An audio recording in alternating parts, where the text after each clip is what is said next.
Okay, this lecture is about elections and voter participation. Also, we'll be talking about qualifications for voting and campaign strategy. We'll talk about specifically congressional elections and presidential elections. First of all, some general terminology that you need to be familiar with. First of all would be suffrage and franchise. Both of these terms refer to the right to vote, so don't be confused if you see either one of these terms. Suffrage and franchise both refer to the right to vote. So we talk about expansion of the franchise, expansion of suffrage, women's suffrage. Both of those terms, again, refer to the right to vote. The next two terms can be somewhat confusing, and they are plurality and majority. These are different terms. Plurality means the most. Majority means over half. So let's say, for example, you have three candidates running, candidate A, B, and C. Candidate A gets 49% of the vote, candidate B gets 48% of the vote, and candidate C gets 3% of the vote. No candidates have a majority, but candidate A at 49% has the most. Candidate A has more than A or B, more than B or C, so candidate A is said to have a plurality. Most elections in the United States, specifically most general elections, require a plurality to win. Majority means over half. So if someone has a majority, they have more than half of the vote. Again, plurality and majority are related terms, but they are different. To win most general elections, you have to have a plurality. To win most primary elections, you have to have a majority.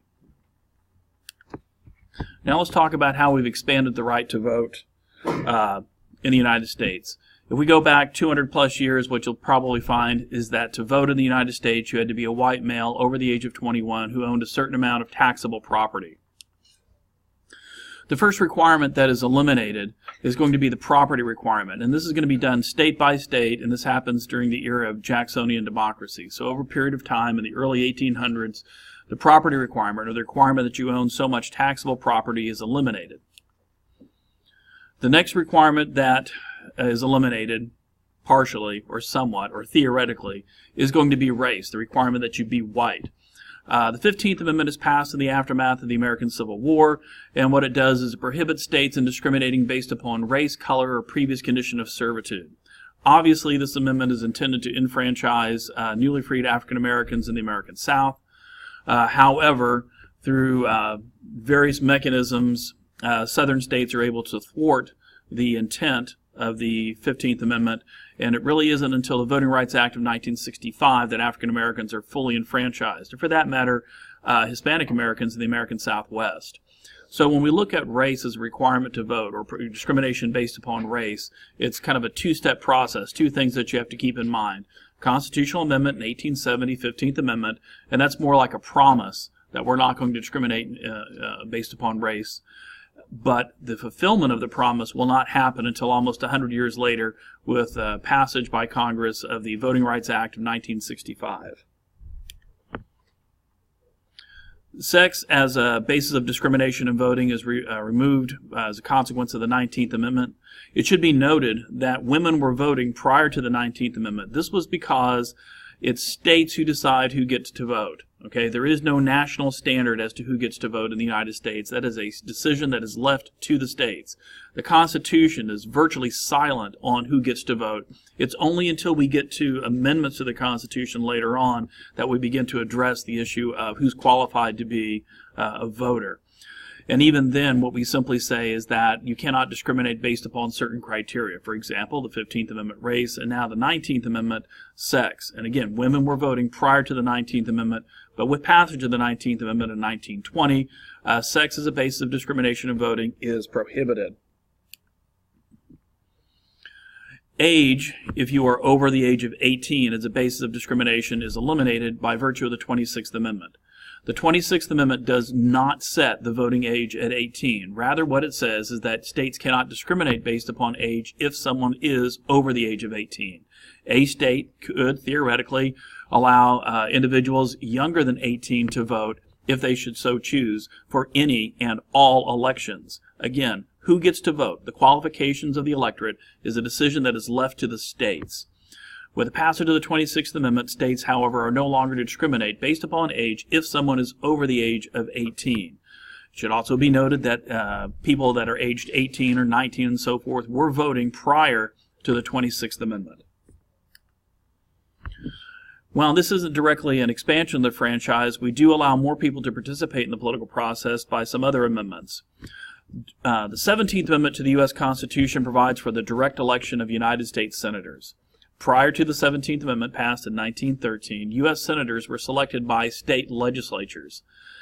So citizens were not able to vote for who was going to represent their state in the U.S. Senate.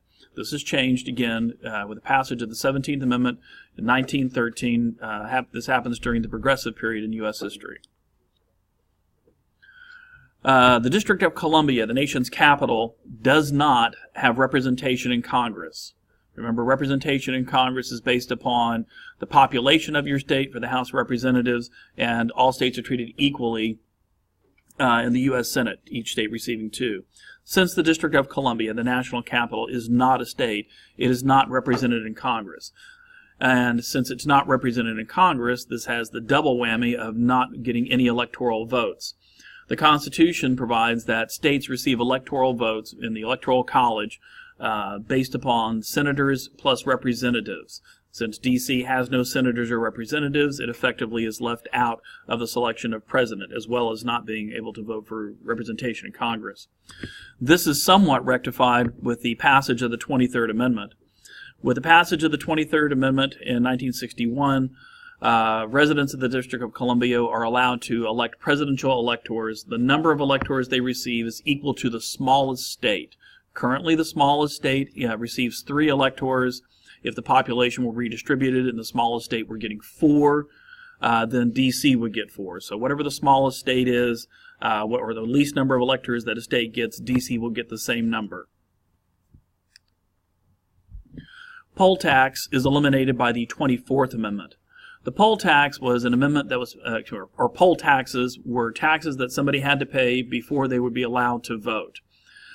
Purpose of poll taxes, I'm sure at one point in time, were to generate some sort of revenue, but they were also used in a discriminatory manner to disenfranchise African Americans in the American South and also poor whites in the American South who often tended to vote along the same political lines as African Americans. Okay, another concept that you need to be familiar with is the candidate-centered campaign.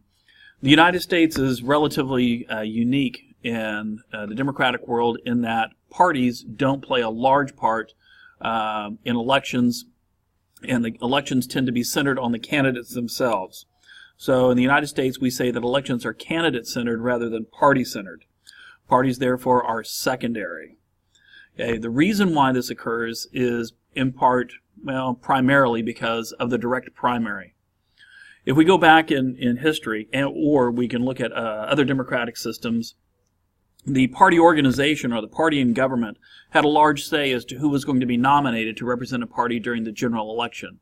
During the progressive period of American history, the power of the party organization or the party in government to nominate a candidate for public office was stripped away from them, invested in the hands of the electorate through the direct primary.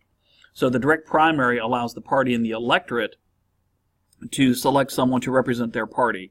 So in the United States, if we look at parties as groups of committed individuals who believe in a party platform, have a relatively coherent set of ideas, that group doesn't really pick candidates. Yes, somebody does run under the label of the party, but the party as that group of committed individuals, they really play a secondary role in the election process. The consequence of this is to make parties incredibly minor in the United States. Again, if we compare the United States to most other democracies, we see that parties play less of a role. Furthermore, since parties are weak, it makes it very difficult for political parties to deliver on the promises that they might have made during an election. For example, if we compare the United States with the United Kingdom, in the United Kingdom, there's 2 major parties. One is the Conservative Party, also known as the Tories, and the other one is the Labour Party. And whenever the Labour Party runs candidates, it says that if we have a majority in Parliament, this is what we're going to do. And they tell you more or less exactly what they're going to do. And then if they receive a majority in Parliament through popular election, then they set about doing exactly that. So you know pretty much what you're going to get. In the United States, You might have the Democratic Party promise something and the Republican Party promise something, and then that party receive a majority in Congress and control the White House, and still they would not be able to deliver on their promises because parties are weak. So parties, while they don't matter that much and have become increasingly weaker in the United States, they have somewhat adapted to this new role. What parties do now is they tend to provide support services for candidates. So they're not totally irrelevant. They tend to support the candidates that the voters in their party have chosen, but it's definitely not an active role or a major role in how those candidates are selected. The support services that parties tend to provide once someone is nominated for public office, once someone has the nomination of their party, they might provide some minor financial support. You might see around 5 to 10% of a candidate's budget come from his political party, again, once he has received the nomination. They might provide volunteers, they might provide lists of donors, other statistical data or voter data. They might host or be able to provide television studios to record advertisements so that the candidate doesn't have to foot that bill. Again, they're providing support services, but they're not really playing an active role in the selection of the candidates. As I mentioned, candidates for public office are first nominated by a party through a process known as a primary, or sometimes fully called a direct primary.